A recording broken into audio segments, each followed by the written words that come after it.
साथीहरु, के तपाईहरुले पनि स्नो रिभर्स लिमिटेडको आईपीओ भर्नु भएको छ र यसको रिजल्टको पर्खाइमा बसिरहनु भएको छ? यदि त्यसो हो भने अब चाहिँ यसको रिजल्ट आउने भएको छ, कहिले रिजल्ट हुनेछ भनेर मिति पनि आइसकेको छ। अब यो आजको भिडियोमा चाहिँ यो स्नो रिभर्स लिमिटेडको आईपीओ रिजल्ट कति गते कुन बार हुन गइरहेको छ, यो आईपीओ कति खुलेको थियो, अब कति जनालाई पर्ने हुन्छ, त्यसैगरी यो शेयर सेकेन्डरी मार्केटमा कारोबार हुँदा यसको ओपनिङ प्राइस कति हुन्छ, यी सम्पूर्ण कुराहरुको बारेमा यहाँनिर जानकारी दिन गइरहेको छु। भिडियोलाई नछुटाइकन अन्तिमसम्म हेर्नु होला। र साथीहरु, यदि तपाईहरु पनि यस्तै यो आईपीओ एफपीओ शेयर बजारसँग रिलेटेड नयाँ नयाँ अपडेटहरु हेर्न चाहनुहुन्छ भने यस च्यानललाई सब्स्क्राइब गर्नु होला।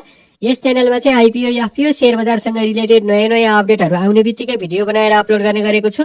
त्यसैले तपाईहरु पनि त्यस्ता अपडेटहरु आउने बित्तिकै हेर्न चाहनुहुन्छ भने च्यानललाई सब्स्क्राइब गर्नु होला। र साथीहरु, आउनुहोस् अब ढिला नगरी यो आजको टपिक तर्फ लागिहालौं। साथीहरु, के तपाईहरुले पनि स्नो रिभर्स लिमिटेडको आईपीओ भर्नु भएको थियो र यसको रिजल्टको पर्खाइमा बसिरहनु भएको छ? यदि त्यसो हो भने अब चाहिँ यसको आईपीओ रिजल्ट हुने भएको छ, कहिले रिजल्ट हुने भनेर मिति पनि आइसकेको छ। यो कम्पनीले चाहिँ वैशाखको 29 गतेदेखि जेठको 1 गतेसम्म सर्वसाधारणको लागि आईपीओ निष्कासन गरेको थियो र अब चाहिँ यसको रिजल्ट हुने भएको छ। यसको आईपीओ रिजल्ट चाहिँ जेठको 12 गते मंगलबार हुने भएको छ। हामीले जेठको 12 गते मंगलबार यसको रिजल्ट चेक गर्न पाउने भएका छौं।